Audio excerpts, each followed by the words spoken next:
Welcome to another episode of 10 with Tom, where we deal with our faith 10 minutes at a time.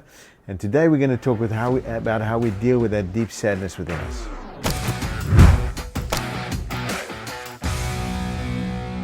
Years ago, one of my daughters was in her teens and she had suffered a loss, in a sense that what she had anticipated to happen didn't happen. And it was incredible, actually, at the time, how big that was in her life. She went to see a counselor, a psychologist. And the psychologist started talking her through the 5 stages of grief. And growing up in a ministerial home, she said, I know the 5 stages of grief, when he got to stage 2, and kind of dismissed these things.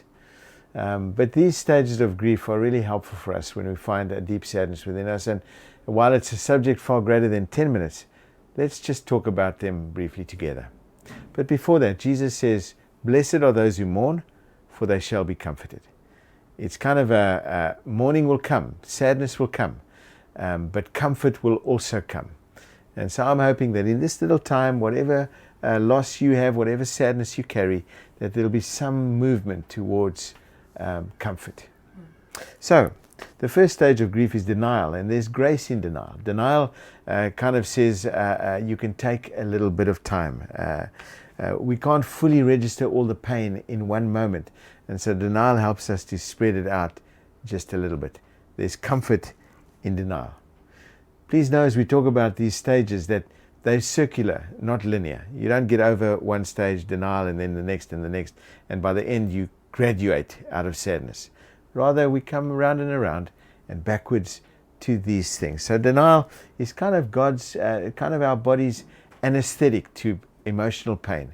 We just get to pace ourselves through that. If you're finding yourself with overwhelming denial, one of the ways we get through that is to just begin to own or begin to stop fighting the circumstance we find ourselves in. In a way, surrender. Blessed are those who mourn, for they shall be comforted. So we surrender. The next stage of dealing with our sadness or grief, and remember, grief is work, so this might feel like a little bit of hard work, but it is. The next stage is anger. And anger is another natural reaction to loss. Whether it's anger at the cause of the loss, whether it's anger at God, and I almost want to give you permission to be angry with God, because sometimes you can blame no one. And so the psalmists are full of, God, where were you when this happened? God, don't you see me? God, don't you? There's a sense of anger at the God of our religion. Well, you could be angry at yourself or the randomness of life. Anger is a natural response. Anger is pain's bodyguard in a way. It's how we express pain. And so you might find yourself, when you hurt, you get angry. And anger is in a way is a natural thing.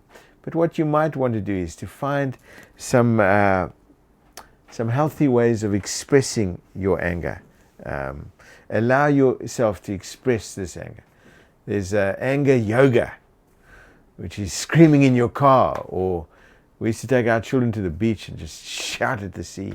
Just express your hurt, which often finds its way into anger. Maybe you want to go for a run, a long walk, hit a punching bag. But anger is a natural response. Allow yourself to be angry. Anger suppressed heads towards depression. The third stage in working through our sadness is bargaining. And bargaining also stems from guilt and shame. It comes out of if only statements. If only I had, if only they had, if only. And so we try to bargain the sadness away.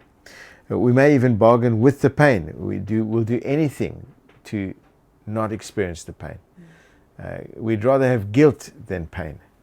And so bargaining comes out of that place. So remember that we live in a world where sometimes bad things happen despite our best efforts. And if you find yourself endlessly circling if only statements, again, the way we get through this is to surrender and to recognize that in many ways we have had no control over the things that have happened to us and to others. The fourth stage is depression. And depression is or has been described as acute sadness. So it's kind of a debilitating sadness that sits in your belly. Maybe the sadness feels as if it'll last forever, or you're withdrawn from life and you're wondering if life is worth living alone. Sadness hits people at different times. I remember sitting with a dear friend of mine years and years ago as her husband breathed his last. And as we looked at her, she said, what a miraculous this thing is, as after a long illness, he took off the body that wouldn't last and put on a body that lasted forever. And then 5 days later, her little dog died, and she was distraught. It's like the sadness hit her at a different time. And so sometimes we're sad in the moment. Sometimes we find strength in that moment, and we're sad years later. But deep sadness. To cope with sadness, you can seek all kinds of help, and help in a friend, help in counselling. There are courses around grief. But I would encourage you, if you find yourself with acute sadness that lingers, seek some kind of help. There's so many ways in which the connection of others and the wisdom of others and the perspective of others can help us through our sadness. And by the way, getting through sadness doesn't mean that it's okay. It doesn't mean we're okay. It just means we remember with some measure of joy, and not only with sadness. The fifth stage is acceptance. And acceptance, let me say, feels like we're saying that it's okay. Acceptance isn't that. It doesn't mean you're okay with your loss, with your loved one being gone. It just means that we accept this new reality, and in a way learn to live in that new space. Maybe for some it's accepting the fact that I'm a widow. I'm a widow. I have no parents. My sibling I can't phone. It's accepting that reality. It doesn't mean getting over it. It just means accepting it and trying to live in that reality. As I'm talking to you, I realize this is big stuff to get through in a moment. But maybe there's just one thing or a little hook that has got hold of you, and you think, I can work with that. This is where I am, and this is what I can begin to do or think about. Acceptance isn't grief's end. You might have many little moments along the way where you need to accept again. But it's one of the ways in which we begin to move on, and we begin to heal and to realize, in a way, the promise of God. Blessed are those who mourn, for they shall be comforted. There's a new sixth stage, if you like, and it's called meaning. It's the way in which we begin to find meaning and purpose in our lives. I remember my uncle lost his son, my cousin, in a military battle in Angola.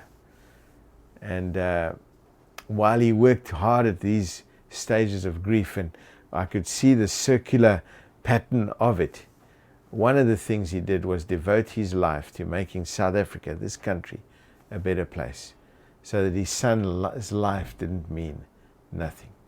He established schools, built churches, and with almost a massive passion, found incredible meaning as he invested his life almost to the honor of the ones that he loved but could not see.